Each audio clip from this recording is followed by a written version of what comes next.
Alright, this is a video solution to exam 2 from the fall of 2011 in probability and statistics. And you can use this to help you practice these problems, and in case you have to do something like a retake or study for an exam over this material or the final exam, you can use this material for that. So this is of course in my stat lab, and I have a TI-84 calculator pulled up here so we can kind of work this as we go. First question, by the way, notice that it'll tell you how many points the test is worth, how many points this question is worth, and how much time is remaining, and how many questions total there are. All this information is at the top of the screen.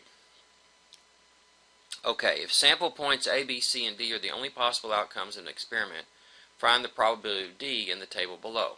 Well, we know that the probabilities have to add up to 1, so we see that, wrong button, that we have 1/13 plus 1/13 plus 1/13 plus this unknown value P, our unknown probability, has to equal 1. So that's 3/13 plus P equals, well, this is 13/13, so that leaves P to be, subtract 3/13 from both sides, 10/13, which is C. Next question. A bag of colored candies contains 20 red, 25 yellow, and 35 orange candies. An experiment consists of randomly choosing one candy from the bag and recording its color. What is the sample space? Well, the sample space are the possible colors you can get. It'll be a set containing those specific colors, red, yellow, and orange. Will be A.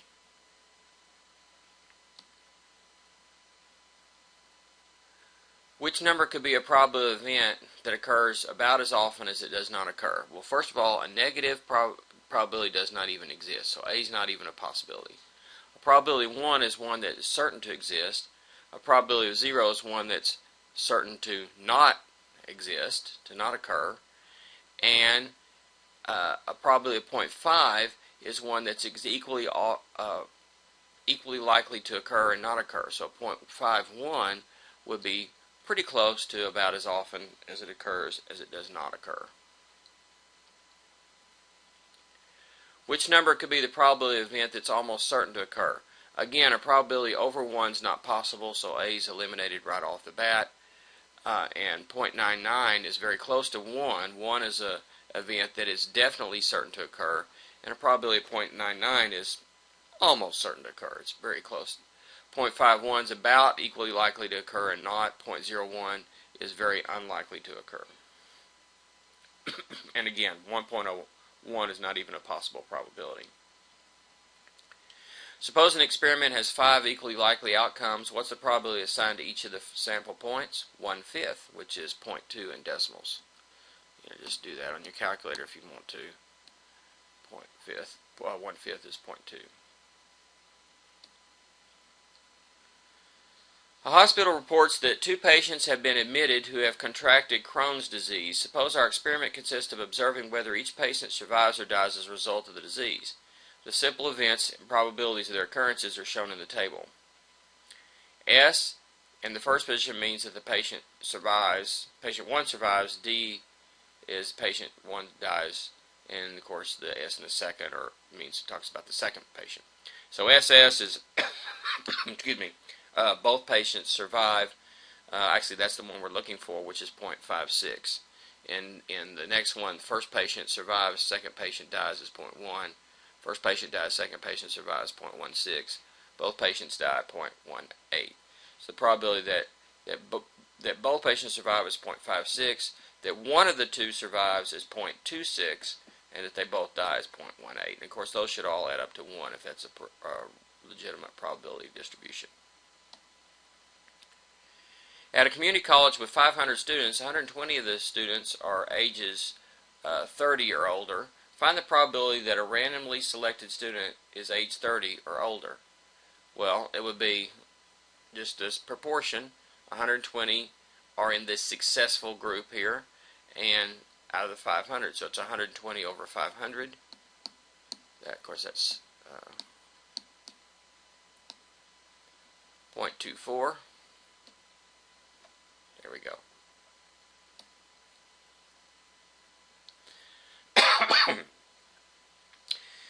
The table displays the probabilities for each of 6 outcomes when rolling a particular unfair die. Find the probability that the number rolled on a single roll of this die is less than 4. Now, of course, these should all add up to 1. Let's see. Yeah, they do. And we want a single roll of this die is less than 4. So which ones are less than 4?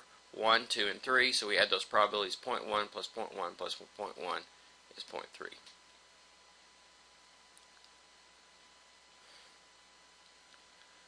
We know the probability of a certain event is 12 over 14.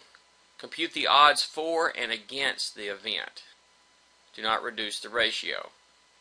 Okay, so remember the relationship between odds and probability. Okay, so the probability of the event is the size of the event divided by the size of the sample space. The odds against the event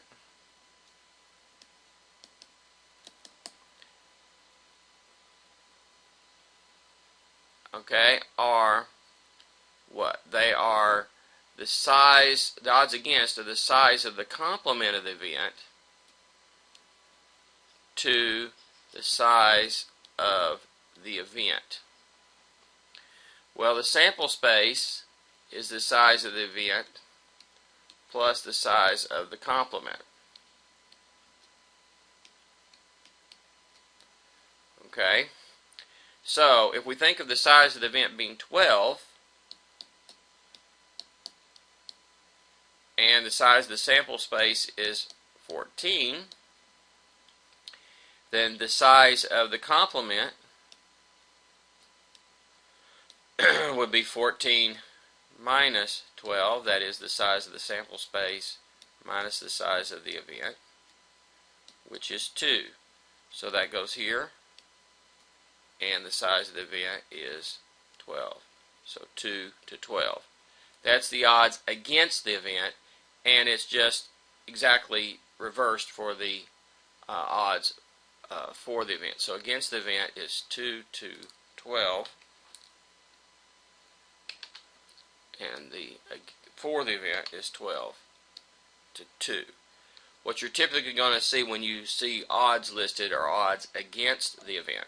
Now, by the way, just for practice, let's go backwards.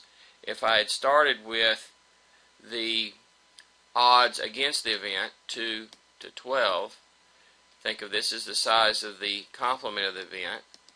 This is the size of the event. So then the size of the sample space is, add those two together. So 2 plus 12 is 14.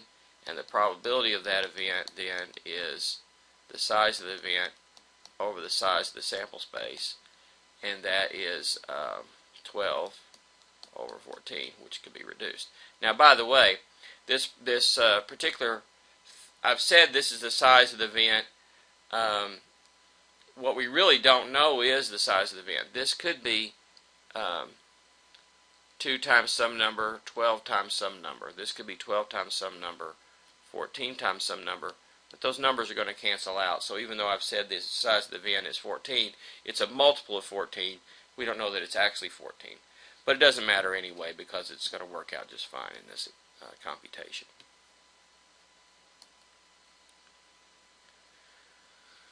Okay, here we have a table that gives blood types A, B, O, and AB. And then within that they can be positive or negative, which gives us a total of 2 times 4, 8 different really possibilities here. When we take into the RH factor, which is the positive or negative, and then the type 0A, O, A, B, or AB. Now, to figure this out, we need to sort of expand this table out a little bit. So let me see if I can go over here and we do this somewhat neatly.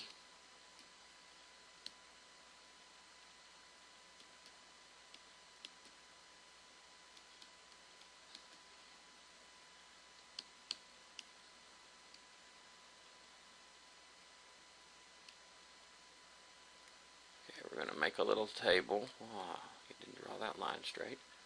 Let's keep going here.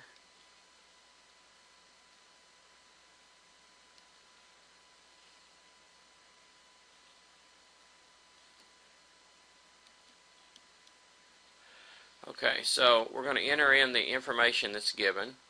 125, 36, 85, 29,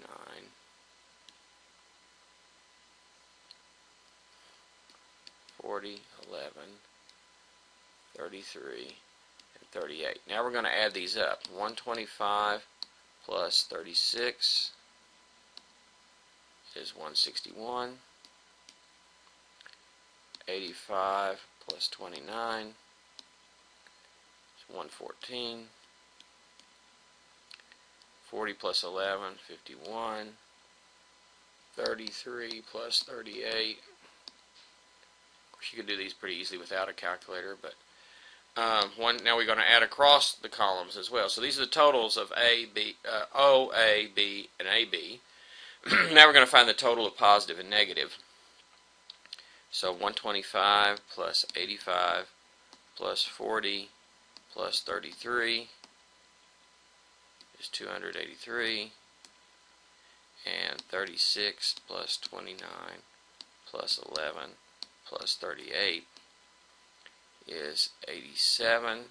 This is sometimes called a two-way contingency table or a cross-tabulation table. Add down the column. 283 plus 87 is 370, and as a check it should add the same as we go across. 161 plus 114 plus 51 plus 71 should also give us the same number. 161, 114, 51, and 71. 283. Something's not right here. Let's see if we can fix it. That's right. That's right. That's right.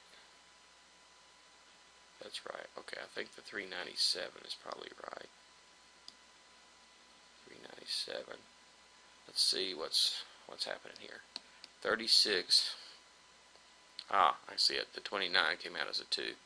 36 plus 29 plus 11 plus 38.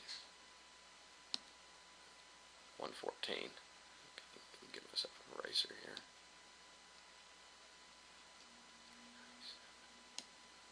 So this was 397 and this was 114. We add 114 to 283. Okay, that checks out. So it's kind of nice that there's a built-in check there that you can work with. Okay, so we're going to use that to help us answer the questions now. Now what we're doing here is we want probabilities, and we're going to do them in decimals, so I'll use my calculator here. Probability that it's O negative. That means both O and negative. Well, that's this 36 right here out of the total 397. So probability of O negative is 36 over 397.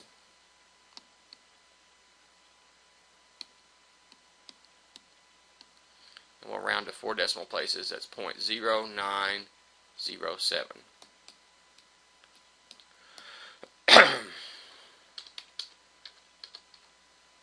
That leading zero is optional.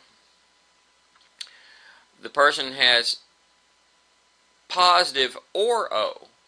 Now positive or O, we have to go back here and add up all the positives, those 4 numbers, and all the O's, but make sure we only count that 125 O positive once. So we're going to add up these 5 numbers. The 283 already has those 4 added up, so I'm going to just take the 283 and add 36.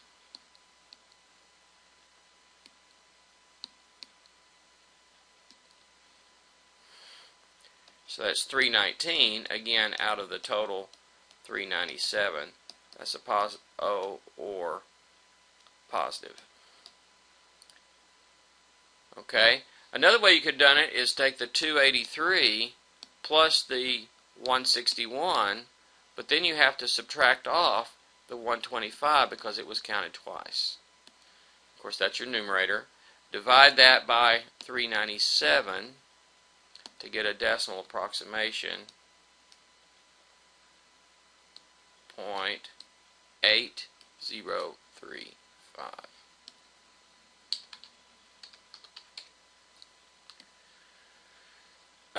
Positive blood. Okay. 283 over 397.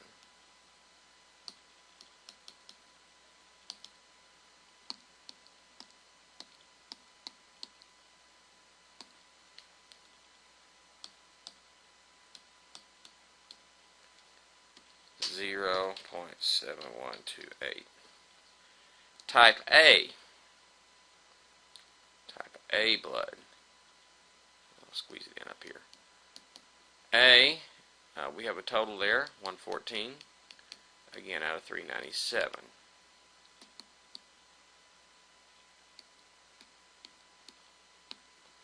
And so far, all of them have been choosing from the full population. So we've been dividing by 397, the size of the sample space. See, that rounds off as a 2 there. 0.2872. Now, the next two are conditional probabilities. Okay? Probability that it's a type A given that we know it's positive. So we want the probability of A given positive. Well, that'll be the size of A and positive over the size of what's given, the size of positive. In general, it's probability of the intersection divided by the probability of the one that we know. But if we're dealing with finite sample space here, the size of the sample space cancels out. So we can just, so we're saying we know it's positive. So we restrict our, basically what this says is we're restricting our attention to this line right here. So the positive is 283, and the AN positive is the 85. So this is 85 over 283. Which is approximately 0.3004.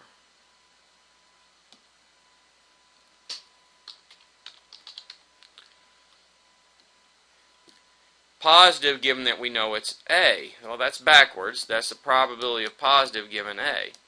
So the numerator is the same. It's A and positive, or A positive, right? Which the number of those, again, was 85. But this time we're dividing by the number that is A. So now we're restricting our attention to this column right here. So we're only in that column. So 114 is what we've done. So we've limited our, basically we limited our sample space now to only the part that we know, the part that is A. So let's see what that is in a decimal. 85 over 114. Approximately 7456. Next question.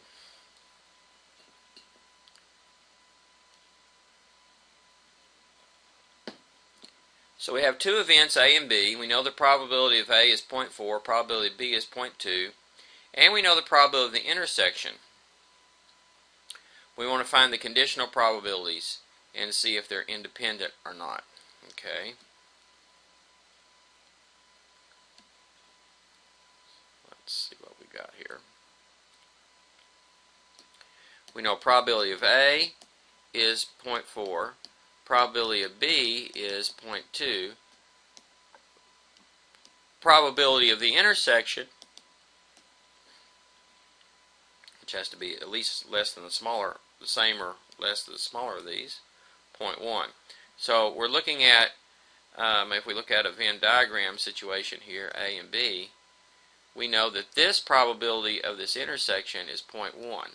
So the probability that it's B but not A would be 0.1 as well, because these got to add up to 0.2. This is 0.3 for a total of A of 0.4.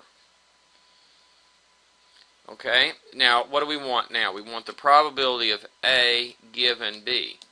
Well, that's the probability of A and B divided by the probability of B. Well, we're told both of those things. It's pretty easy to just plug those in.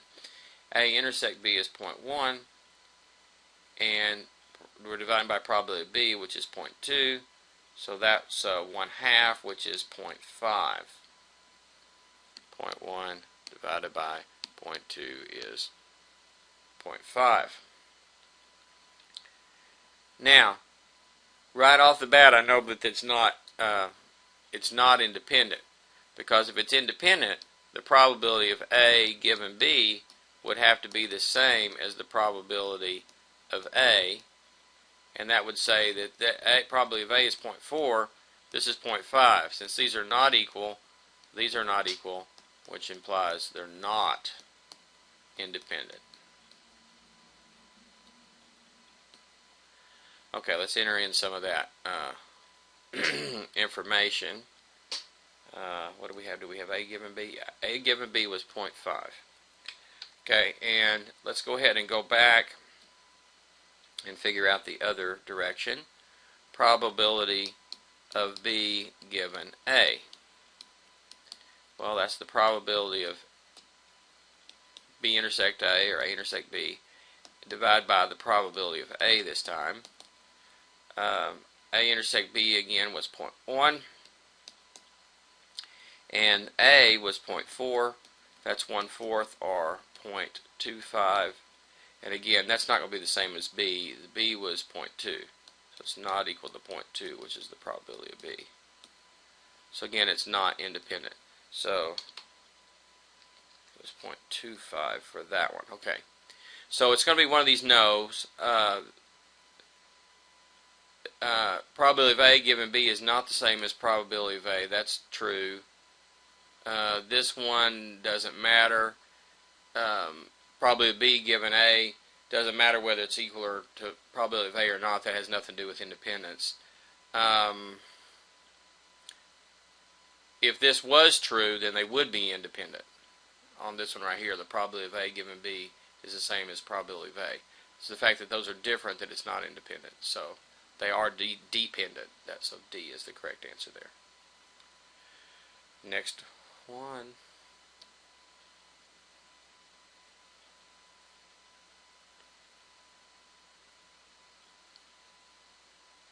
Okay. Now we have two independent events. We know probability of A, probability of B.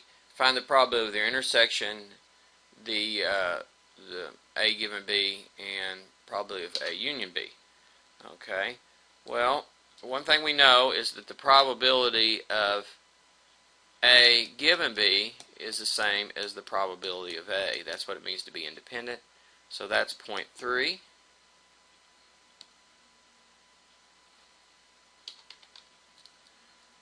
Okay.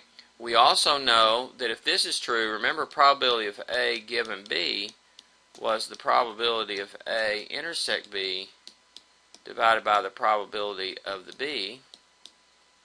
So probability of A intersect B was the probability of B times the probability of A given B. But this is the probability of A. So when you have the probability of an intersection, we multiply by a conditional probability here, but that conditional probability is the same when we're independent, have independent events. So in the case of independent events, you can just multiply the two probabilities. So in our case, B had probability 0.4 and A had probability 0.3. That's 0.12.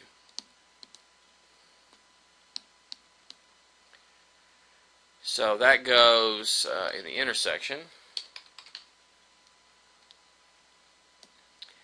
Finally, we can do the probability of the union, A union B. The probability of A union B is probability of A plus the probability of B minus the probability of the intersection.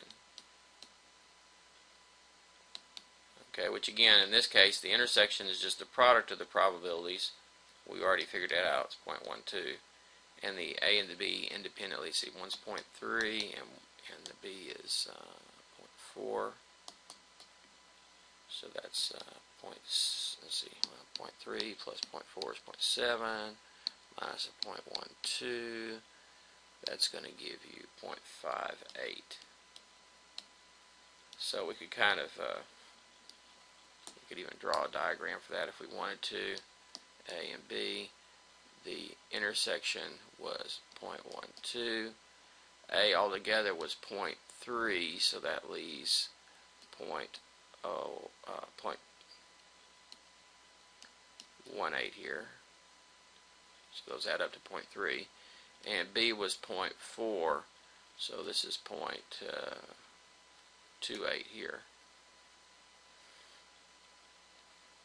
Okay, and then you add all that together. What do we end up getting? That was the 0.58.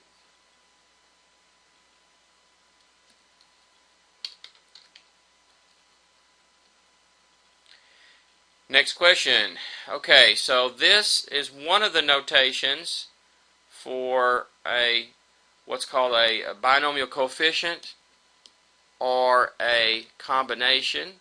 Another one that's commonly used is this one. Capital N first.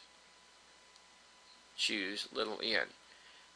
This is the calculator notation. This is probably the most common notation for it. These are both very common. I have even seen this notation. Just C of n. And what is it? Well, it's the top number factorial divided by the difference factorial, and then the bottom number factorial.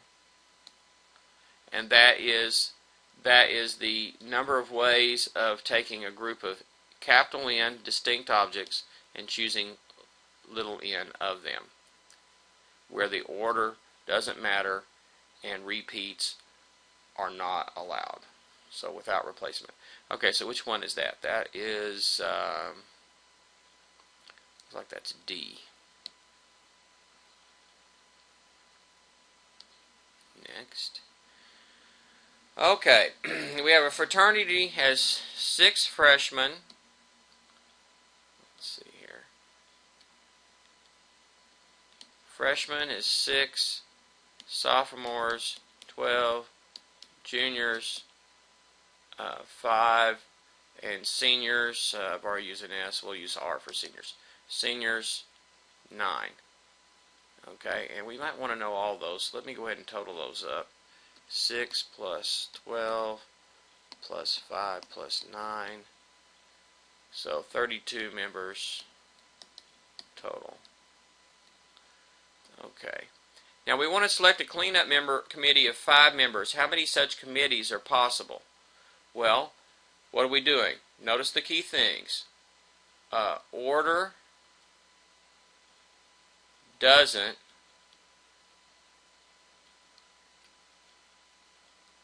some more room here.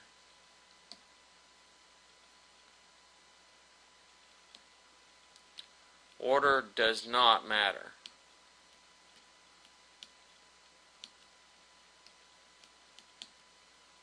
Right?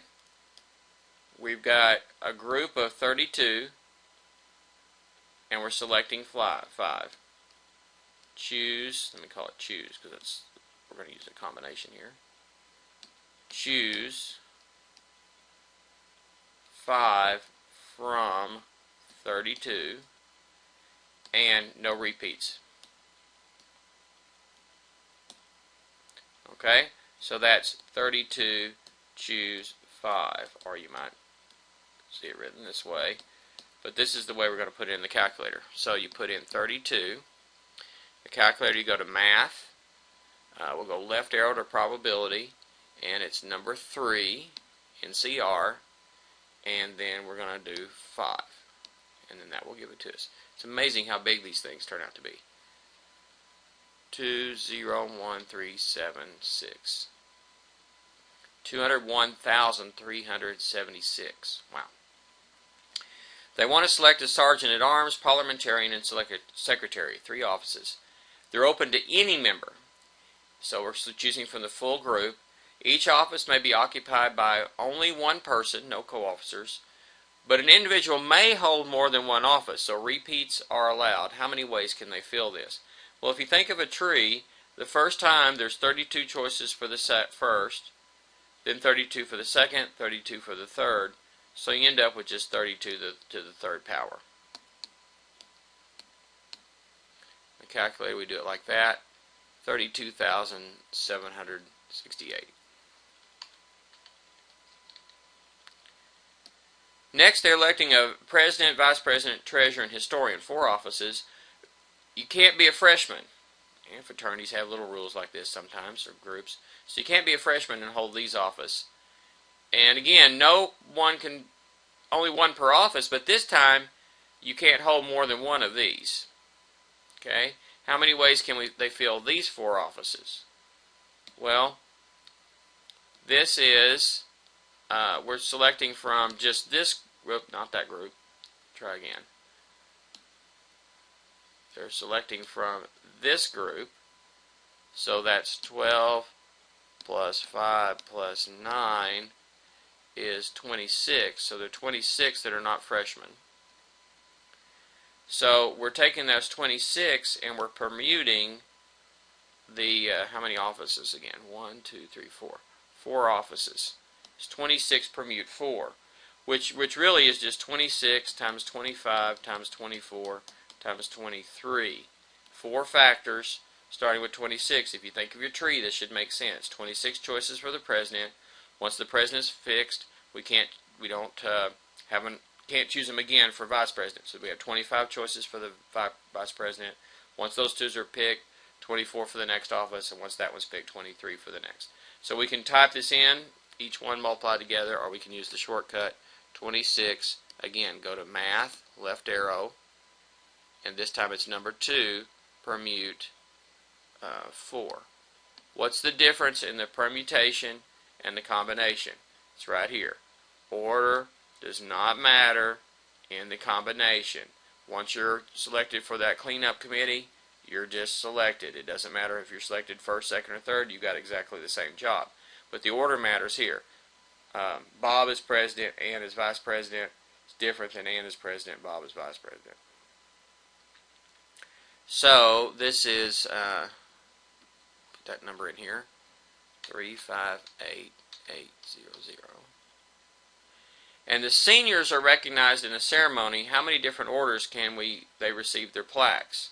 They're going to go up one at a time. There are 9 of them, so there are 9 factorial. That's 9 times 8 times 7 times 6 times 5 times 4 times 3 times 2 times 1. 9 choices for the first one once he's done, 8 for the second, and so forth. So that's 9 factorial. 9, again, you go to math and probability. This time it's number 4. With a little exclamation point, which is factorial. 362880.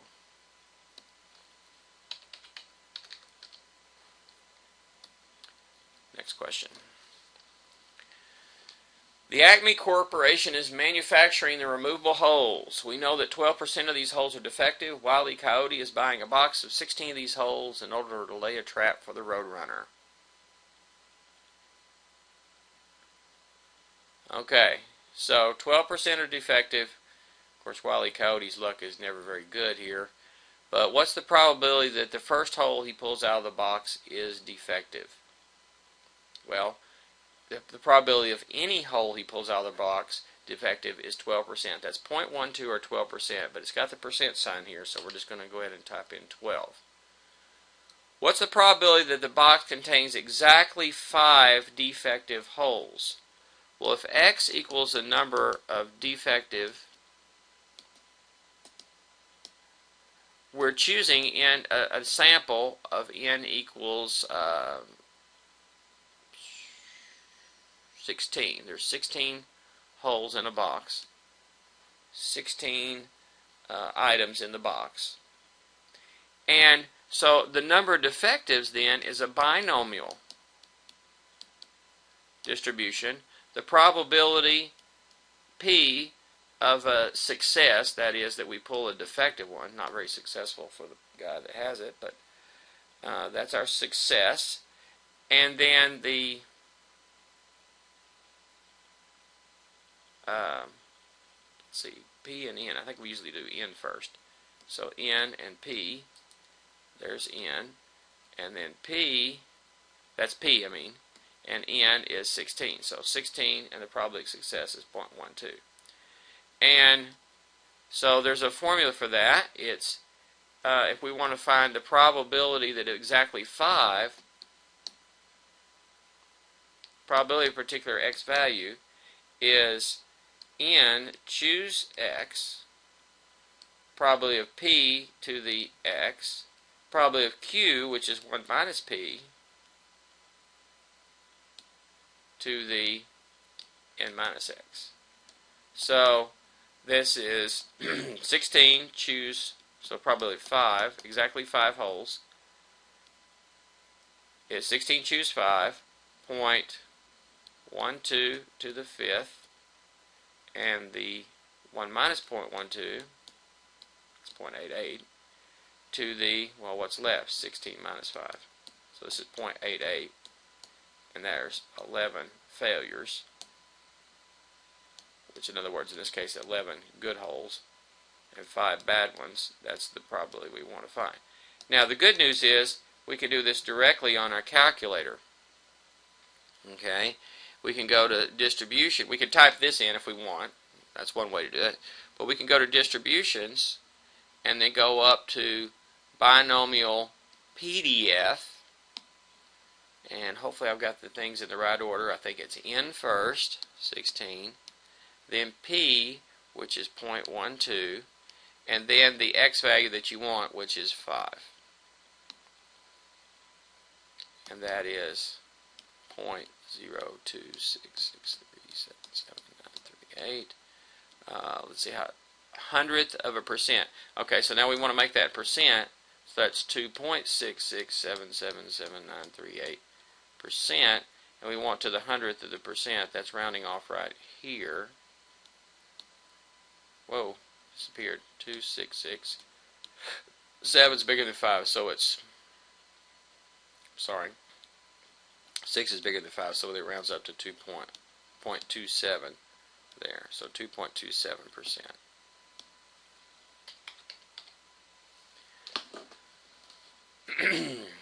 What's the probability that the box contains at least 3? At least 3. Now, at least 3 means the probability that the number is at least 3 is 3 or bigger. Now, it's going to be useful to us, so we could do this and figure it out at 3, 4, 5, 6, all the way up to 16 and add those up. It's going to be easier to figure it out if we do 1 minus the probability that x is less than 3, which means, since this is all got to be a whole number, that means less than or equal to 2. That part. Now, we can figure it out for 0, 1, and 2, add those up, subtract from 1, but we can also do this on the calculator. 1 minus, and if we're doing the probability up to a certain amount, that's a CDF. So we go to distribution, we go to binomial CDF this time, and we do, again, N and P, and then we do the X that's our top one that actually is there, which is 2. So this will figure out, this binomial CDF will figure out the probability that you're up to 2, 0, 1, or 2, add those probabilities together. But we want to subtract that from 1, that'll give you what's bigger than 2, which is 3 or bigger, at least 3. And so we get that 0.29987000056, or about, well, 29.98, that rounds off to 30.0%.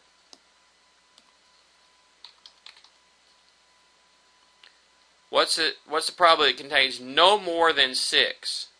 No more than 6. So not more than 6.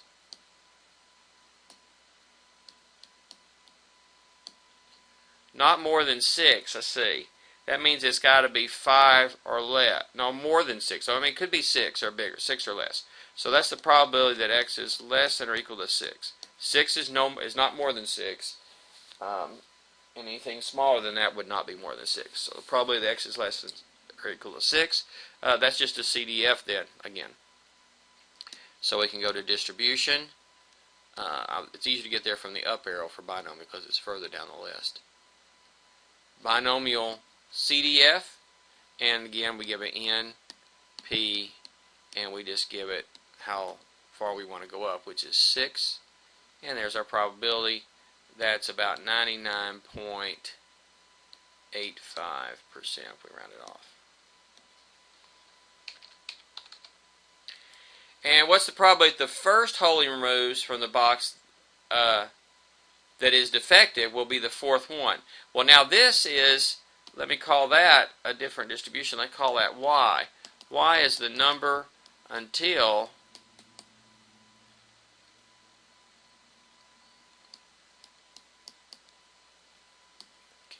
there, until UNTIL, until the first success. Well, then y is geometric. Okay, and so the probability of a particular y value is, well, you're going to have successes and failures. You're always going to get one success, and you're going to get well, y minus 1 failures. So this is 0.12, this is 0.88, and this is 1, and then this is going to be, well, whatever y is minus 1. And we want the first one to be on the fourth one, so that's just 0.12 times 0.88 to the, well, that'll be the third, because 4 minus 1 is 3. It's easy enough just to type that in, 0.12 times 0.88 to the power 3. But we do have a built-in one for that as well if you'd rather use that. Go to distribution, up arrow, and we have geometric PDF there. And that is, this time it only has you have to just give it the P and then the number that you're wanting. This time we're going to the fourth one. These should give you the same numbers. Yes, they do. And we make that in a percent form, rounded to 2 decimal places after make it into percent, so that's 8.18%.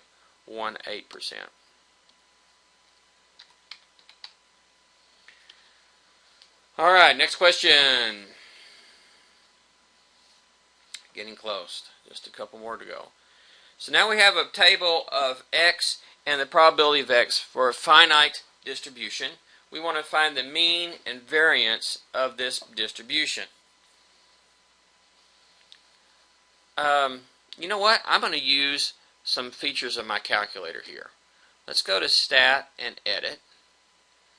And let's go in here and I'm going to clear out some lists. So go to List 1 and clear it. List 2 and clear. And List 3 and clear.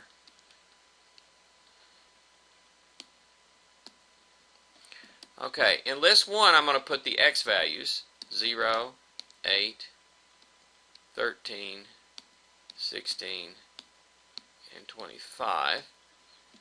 So these are my values of the random variable x, and then I'm going to put their corresponding probabilities right next to them in list 2.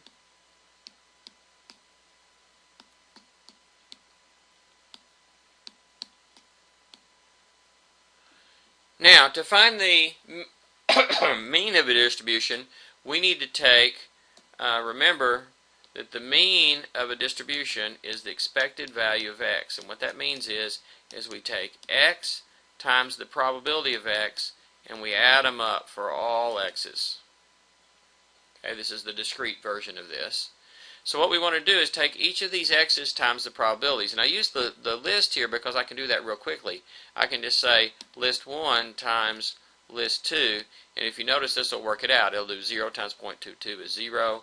8 times 0.09 is 0.72, and so forth. So figure those out, and now all I have to do is add up all the things in list 3. I can write those down and add them up, but I can have a shortcut there as well. I can go to second to list here, and I believe it's under math, so let me go there. Yes, it is number 5, sum. And when I want to sum up, whoops, let's go to the home screen first. Quit. There we go. Let's try it again. So we want to go to list, and we want to go to math, and we want to sum list 3,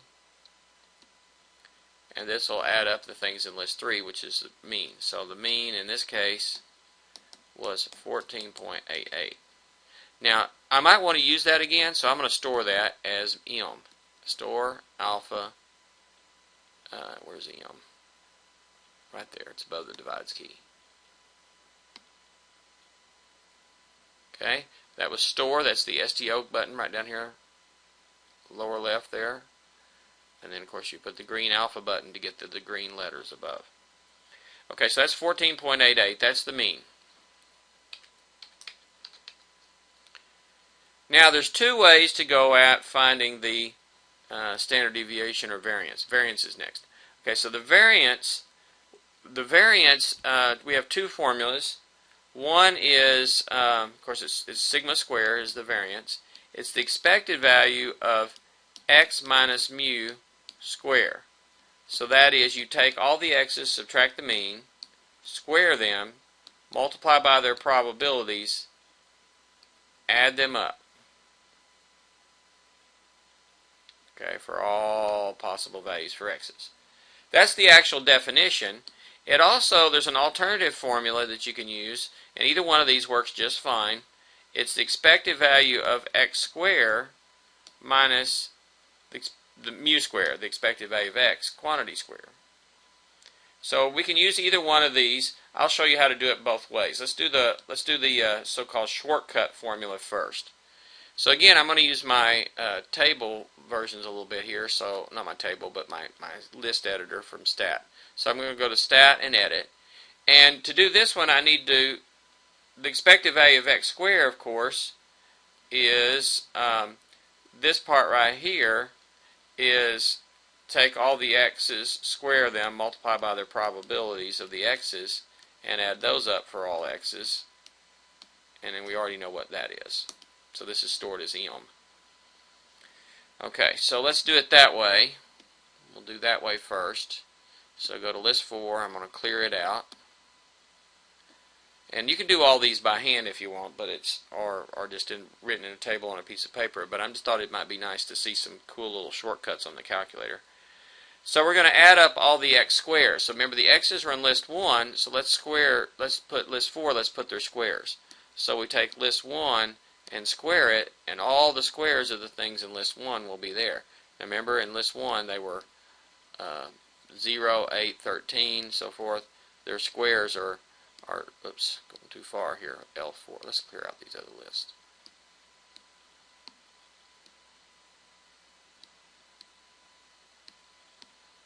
Alright, so there we are, list 4, 0, 64, 169. Now what we want to do is we want to take all those things in list 4, those are the x squares, we want to multiply those with the probabilities. Remember the probabilities were in list 2. So we're going to make list 5 be list 4 times list 2. And then we just need to add those up. So let's get out of there. So if I go list, go to math, was it number 5? Yeah, sum, and list, which list were we on? Oh my, let's see, list, we were on list 5. Okay, so we're going to sum up list 5. Now notice to get list 5, you can't type an element 5, you have to do second 5. And that's 315. That's the expected value of the x squares. And we want to subtract the mean square. Remember the mean I stored as m. Alpha m. And we want that mean squared. And so this is the variance. So that's using the alternative formula. Now we can also find it doing it directly from the definition. So now I'm going to go back and use this definition. Well, this is what it is right here. We're going to use that. So to do it that way, And your choice, you can do it either way, they both always work. So I'm going to do this. So instead of doing it the list 4 and list 5 way, let's just clear those out. If you do it this way, you wouldn't have to do that. Okay. This time instead, we'll make list 4 to be what's in list 1 minus the mean. So that was list 1 minus, remember we got the mean stored as M. Whatever it was a while ago, 14.88 was M. I could just type in 14.88 there as well, so if I'd rather. So those are the differences. So that's the x minus the mu's. And now what we want to do is square those. So list 5 will be everything that's in list 4 squared. And now we want to take those things and multiply by the probabilities. We'll put that in list 6. So this is going to be list 5, what we just came up with, times the probabilities, which were back in list 2. And then we just need to add up list 6, and that should be our answer. So let's quit that and go to list math 5. And it was list 6, I believe, where we had all those things. And hopefully this is going to come up with the same answer. Sure enough, it does. So we've done it 2 different ways and checked it. 2 decimal place approximation from part A. Oh, wait a minute. Is that going to be a problem?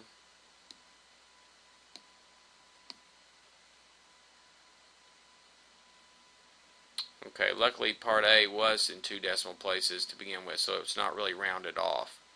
So that's not a problem.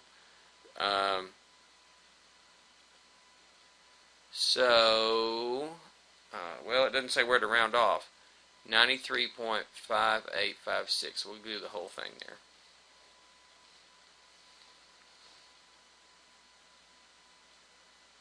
Oh, it does say round it off to 2 decimal places here, so we're going to round that off.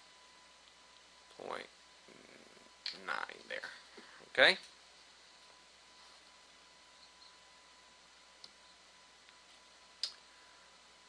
Last one. Suppose that 3% of the population has a certain disease.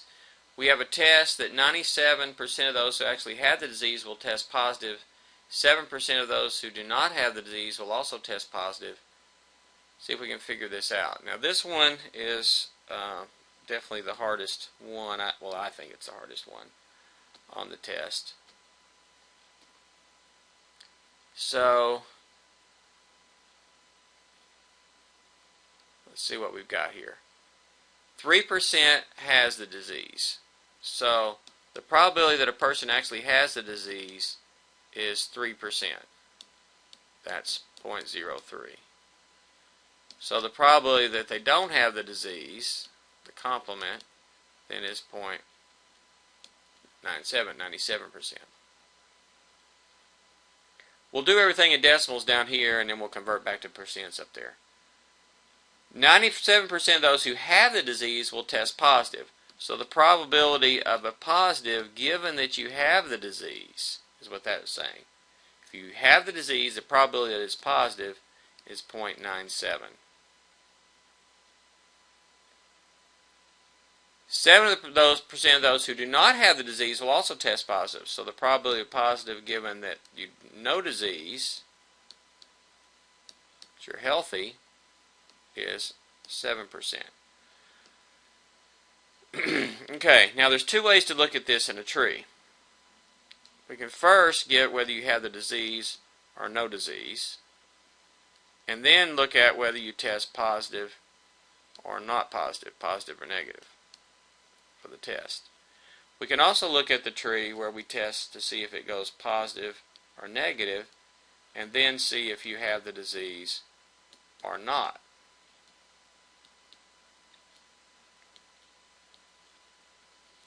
Okay, let's see if we can label what we've got here. Probability of the disease goes right here, which is 0.03. Probability of positive given the disease is right here, 0.97. That's probably a positive given disease. And if you multiply those together, probability of the disease times the probability of positive given the disease. That's the probability of disease and positive. And you multiply those together. I'll do it over here. 0.03 times 0.87. And that's 0.0261. So that's the probability there. That's an intersection probability. Now, these two probabilities have to add up to 1. So that leaves did I say? I can't read my own writing. That's supposed to be 0.97. Let's try that again. 0.03 times 0.97. 0.0291.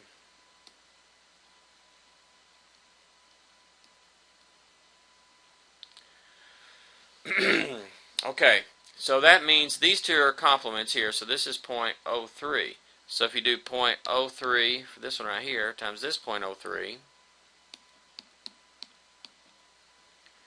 you get, now what does that mean? That means 0.3 zeros and the 9. Now if you add these two together, look what happens. If you take that and add 0.0291, you get 0.03. These two should add up to be the same as this one here, because these two events here basically partition this set of people who have the disease. Now this one down here is going to be the complement, so that's 0.97 here. And that if given you don't have the disease, the probability of positive is 0.07, at least 0.93 here. Okay, let's figure out the probabilities here and here. Again, we multiply. Now this one is, make sure we understand, these second ones are conditional probabilities. This is the probability of positive given that we do not have the disease. Okay, so 0.07 times the 0.97, multiply along this path to get the probability at the end, 0.0679. And here we do 0.97 times 0.93, 0.873. So the biggest group of people will be those that don't have the disease and test negative. But there are some small probabilities of people who have the disease and test positive, have the disease and test negative, very small probability there, and that do not have the disease and still test positive. There are some false positives there.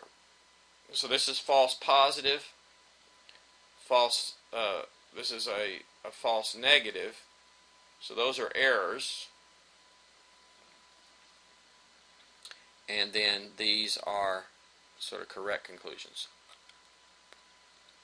Now let's see if anything that's there that, so this tree we can fill out completely. So far we don't have anything on this tree yet. Now let's go back here and see if there's, what's the probability the randomly selected person has a disease and positive? That's positive and the disease. That's this one right here, 0.0291. Okay, now it wants it in percent though, so that's 2.91%. And that's 100th of percent. That's where we want it to round off. Probability the randomly selected person tests positive. Okay, now in our tree, that's the thing that goes right here. Unfortunately, we don't have that one.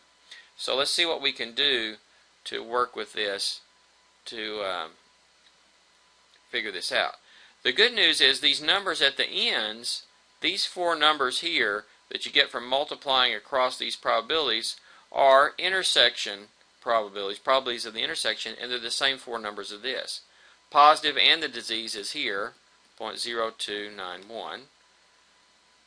Positive and no disease, that's no disease and positive, that's this one, that's the 0.0679. Negative in the disease, let's see, that is disease and negative, that's here, 0.0009. And negative and no disease, that's no disease and negative, that's 0.873. Now, of course, by the way, let's just do one check here. These four numbers, 0.0291 plus 0.0009, remember, 09, there we go. That should add up to the 0.03. And then the 0.0679 plus the 0.873, that should add up to the 0.97.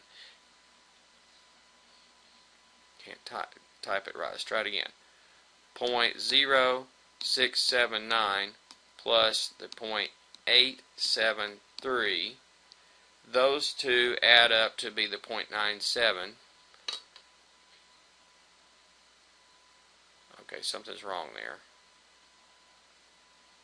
0.07. Okay, let's try that again. 0.97 times 0.93. Ah, there it is. 0.9021.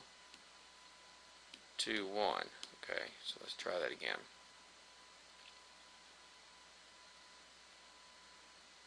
No, that goes at the end.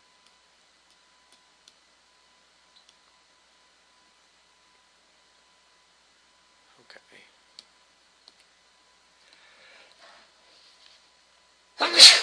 Excuse me.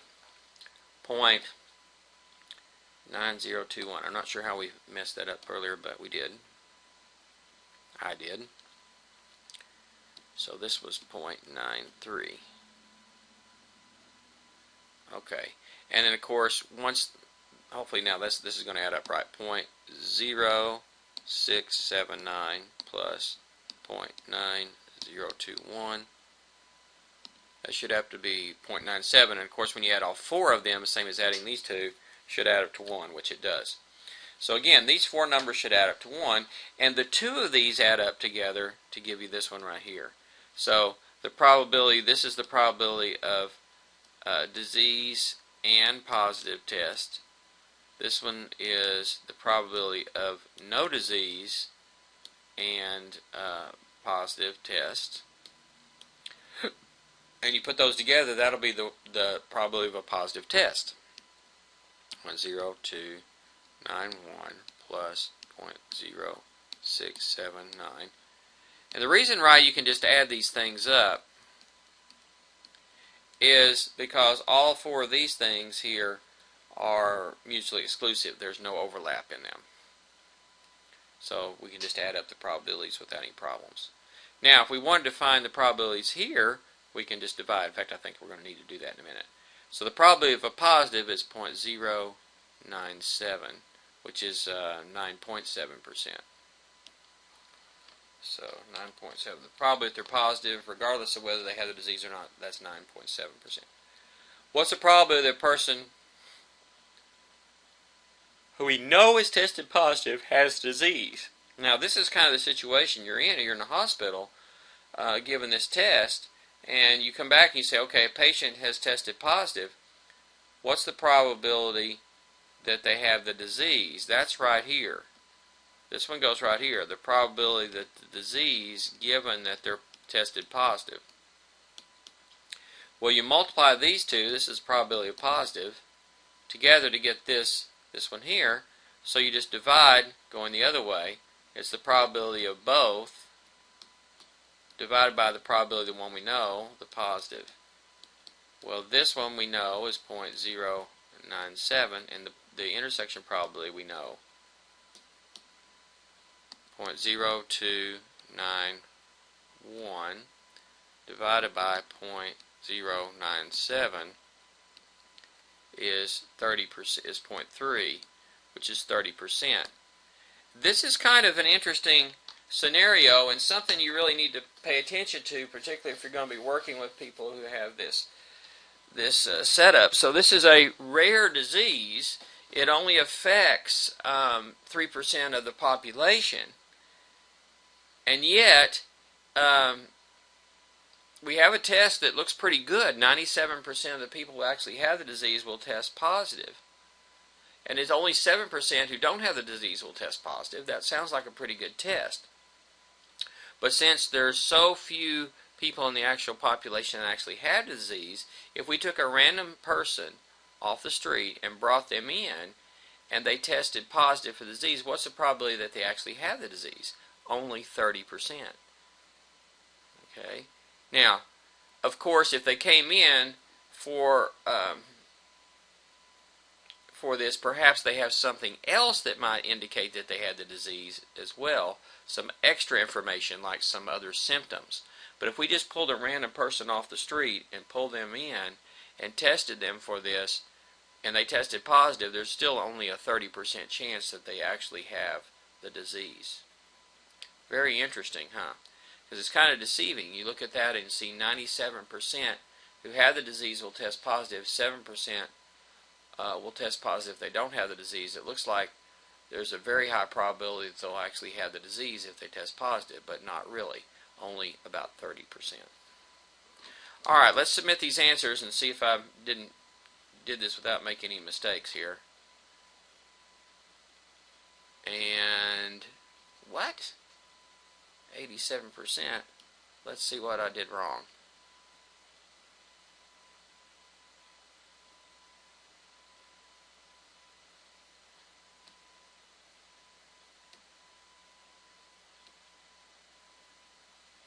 And 15.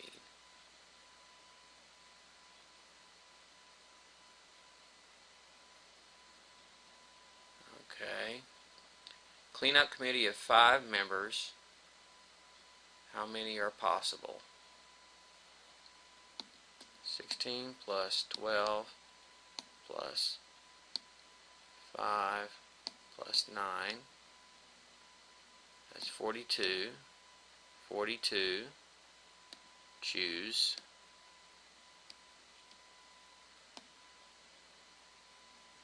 Five. That is the correct answer. Something's wrong with that particular question, so I have to go back and see if I can fix that question. I'll try to fix that prior to any kind of retake or using this question again in a final or using it again next semester. So that one I worked correctly. Something's wrong with the question. Let's look at the next one.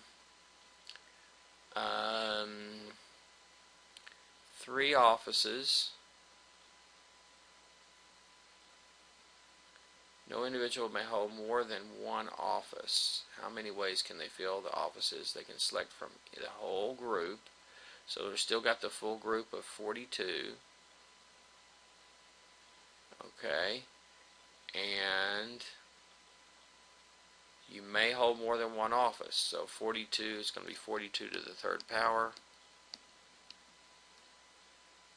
That one's also correct. So there's something wrong with the problem on that one. So I'll fix that. 15.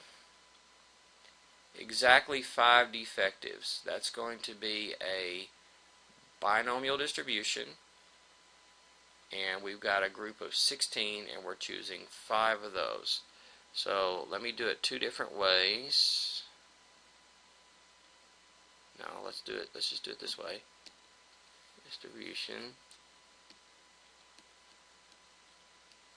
Exactly.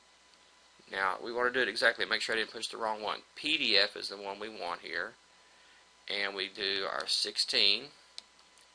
We want our probability of a success, which is 12. And how many we're choosing? Exactly 5.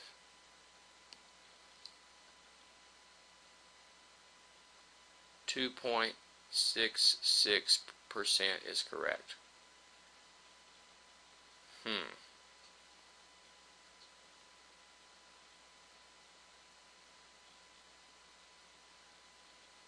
Okay. Not sure what happened to that problem. There's a problem with there's an error in the problem itself. The probability the box contains at least 3 defective holes. Okay. At least 3. That means at least 3 means it can't have 2 or less. So it's 1 minus the probability of 2 or less.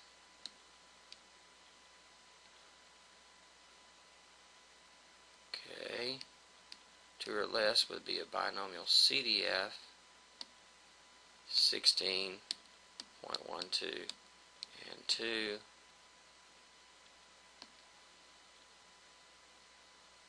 29.99. Okay, I'm not sure what's wrong with the problem. I'll fix this, but all of my solutions are correct on this. Something is wrong with the problems. I will fix those. So that gives you some study material for these types of problems.